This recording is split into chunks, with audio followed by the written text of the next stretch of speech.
Welcome to the Jeremiah Show, brought to you by Jeremiah Murphy.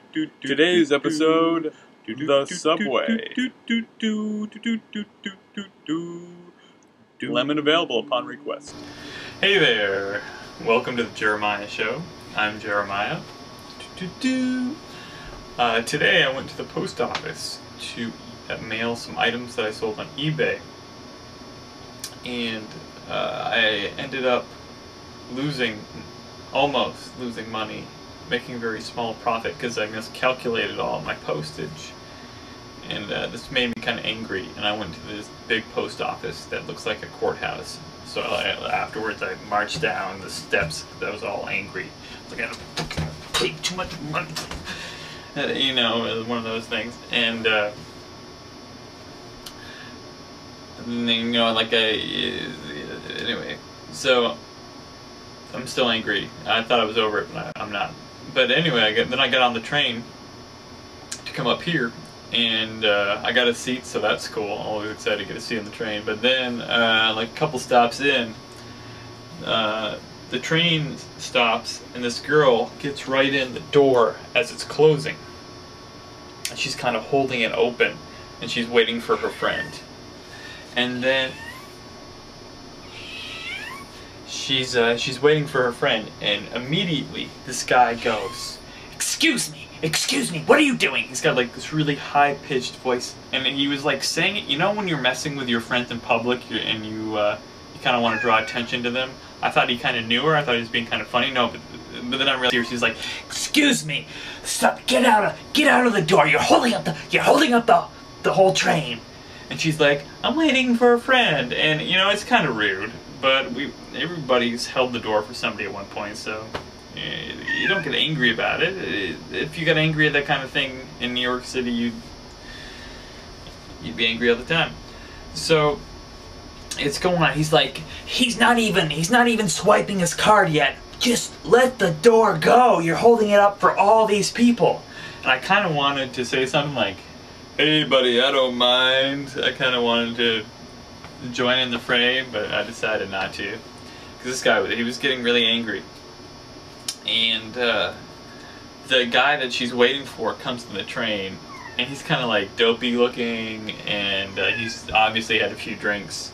He kind of lumbers in, so then I wasn't so sympathetic towards her because I realized she was kind of waiting for a dope. And then the screaming guy, he keeps going at. He's like, why did you do that? You need to apologize to everybody on this train. And his voice was like high pitched, and he was just yelling. And at this point, the sound of his voice was far more annoying than being held up 45 seconds. And besides that, he was making a big point about how everybody was being held up on their train trip. And if you're riding the C train at 10 o'clock at night, you don't really mind being held up for 45 seconds.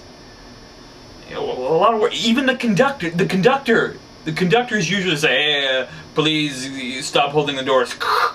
But no, not even this time. The conductors were like cool. They're like, "Oh, she's waiting for somebody." But this guy, he was like, man, he sounded like a broken violin, the screech box. So anyway, the cool thing about this is that the girl and the guy, they sat down opposite this guy and the guy that he was with. They sat down opposite of him on the train. So the angry guy's here, and the girl and the guy's here. And the guy's like, you know, the guy that she was holding, the drunk guy's like, he like refuses to look at them. But he's like laughing about it and making little comments, but he's staring at the floor the whole time and smiling at himself.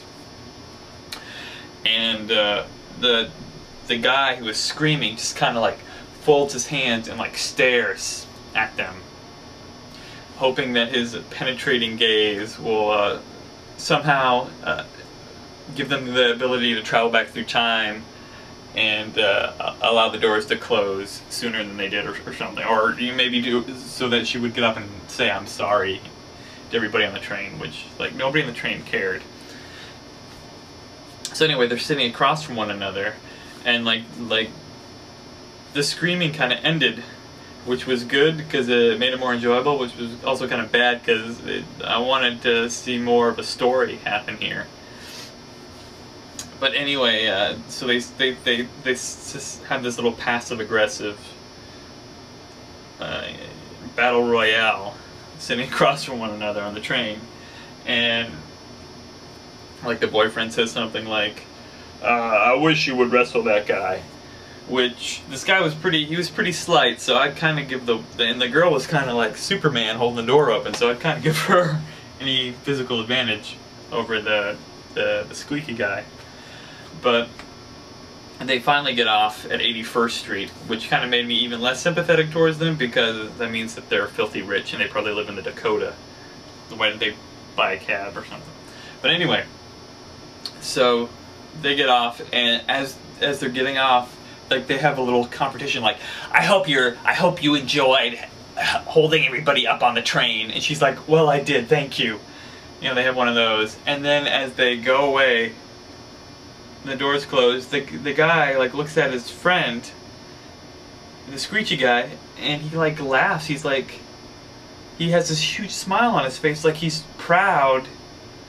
He's proud of being an annoying person. He's proud that he annoyed somebody.